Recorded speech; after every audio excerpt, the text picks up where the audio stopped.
স্বাগত জানাচ্ছি live TV 24 পক্ষ থেকে। এই মহিলাকে দেখতে পাচ্ছেন, তিনি একটি গাজীপুরের একটি কলেজে অধ্যাপিকা হিসেবে নিয়োজিত আছেন। তিনি দাঁড়িয়েছিলেন সিদ্ধেশ্বরী গ্রিন টাওয়ারের সামনে।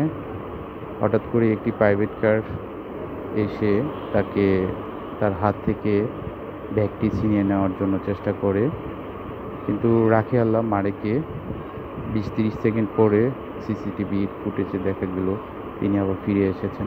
খুবই গুরুতর আহত হয়েছেন তিনি দেখাচ্ছেন।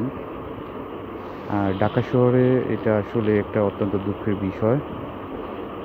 পুলিশ প্রশাসন যারা আছেন তারা সদয় হবেন, নজরদারি আরও বৃদ্ধি করবেন যাতে এরকম ঘটনা না ঘটে, সেদিকে আমাদেরকে খেয়াল রাখার জন্য তাদের একটা নৈতিক দায়িত্ব পুলিশ প্রশাসনের উপরে সবসময় থাকে, ন্যায্য থাকে।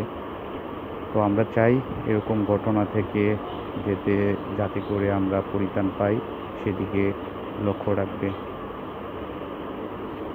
ধন্যবাদ। লাইভ টিভির সাথেই থাকুন, দেখতে থাকুন লাইভ টিভি 24।